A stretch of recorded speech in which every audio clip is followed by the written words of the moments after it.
Chapter 40. The Great Chamber of Alchemy and Physik. 3 small arches led from the alchemy quay. Septimus took a rushlight from one of the holders. "This way," he whispered. "Better get a move on. It's a bit of a trek from the quay, because the only way to get into the chamber from here is through the labyrinth."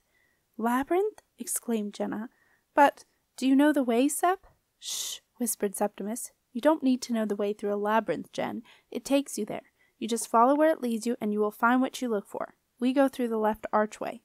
"So where do the other ones go?" "Oh, they'll drop you down into the great pit of fire," said Septimus nonchalantly. "Oh, fine." "It'll be all right, Jen." Jenna did not look convinced. Septimus beckoned to everyone to come closer. Silently they gathered around, a little overawed by the strange, cryptic-like feel of the underflow pool and the flickering, unearthly blue light reflected from the lapis lazuli. "Let's get going," said Septimus, in a low voice. "We've got to keep quiet and stay together. There are other tunnels that run into this one, and we don't want anyone to hear us and come looking. Hang on to that panther, Snorri. Don't let it growl whatever you do. If anyone sees or hears us, we've had it. Got it?" They all nodded. Uller's green eyes flashed, and Snorri stroked him, saying, "Calm, Uller, calm." They followed Septimus through the archway, and set off in single file, with the Night Uller padding behind them. His great soft paws were silent as they crept through the narrow opening, but there were muted gasps of amazement as they entered the labyrinth. In front of them the flames from Septimus's rushlight lit up great flashes of blue and gold. The labyrinth was lined from top to bottom in finely jointed lapis lazuli, intersected with stripes of gold. Septimus set a fast pace, and they followed behind him, walking upon the most brilliant hues of blue shot through with flashes of gold and deep green. The labyrinth first took them outward, and then, after many turns, Jenna was sure they had begun to walk toward the center. The deep blue of the lapis became almost hypnotic, and Jenna found herself feeling sleepy as she unfocused her eyes and gazed at the smooth blue walls. Every now and then she was woken from her almost trance-like state by the interruption of a dark archway, which signaled an entrance from a tunnel. Here Septimus would slow his pace and listen for other footsteps, but they were lucky.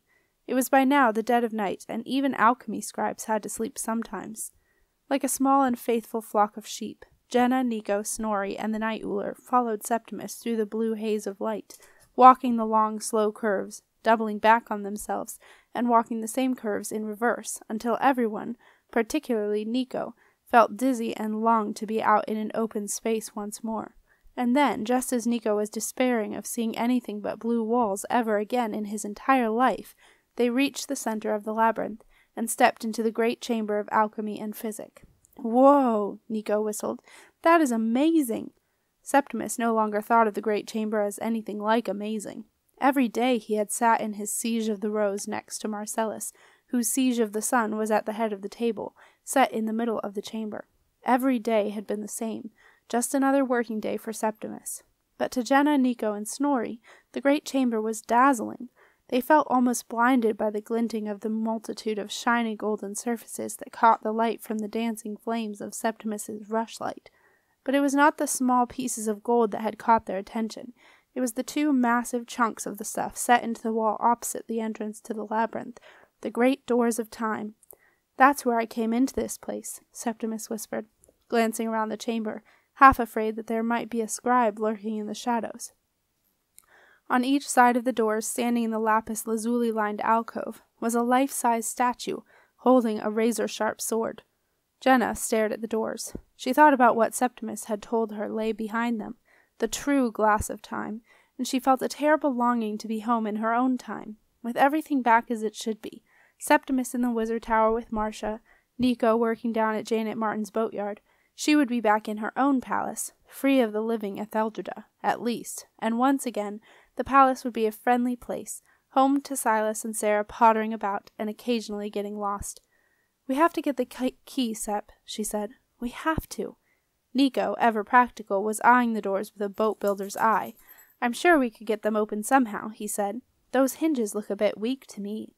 "They're not just ordinary doors, Nick," said Septimus. "They're locked with Marcellus's key."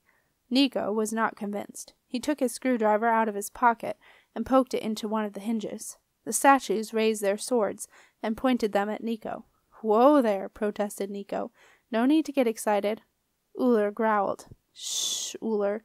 Snorri stroked Uller's neck and pulled him close to her, but the night Uller's orange-tipped tail was fluffed out like that of an irritated house cat, and his hackles were raised. It is strange how voices carry through a labyrinth. They find their way along the passageways and appear in the center as clear and bright as if the speaker was standing beside you, particularly if the voice has the penetrating quality of a dentist's drill, which is why everyone in the great chamber of alchemy and physic suddenly jumped with fright as the shrill tones of Queen Ethelgida entered the chamber. "I care not to hear thy troubles, Marcellus. I shall have the potion now. I have tarried long enough. This night did show me not to suffer fools, and I will not suffer thy foolishness a moment longer. Oh, for how long does this lamentable labyrinth wind its tedious way?" "For as long as it must, mother." The sound of Marcellus's exasperated voice spurred Septimus into action. "They're coming," he whispered. "Quick, into the fume cupboard. We'll have to wait until Ethelgida's gone." Septimus opened the door of a large cupboard in the wall and blew out his rushlight. With only the glow from his dragon ring to light their way, everyone squeezed into the foul-smelling cupboard, and Septimus pulled the door closed.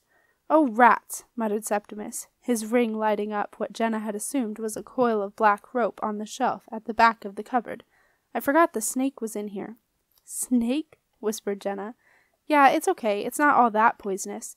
"So how poisonous would not all that poisonous be, then, Sep?" asked Nico, who was fighting a longing to open the door and just get out of there. But no one heard Septimus's reply. Queen Ethelgida made sure of that.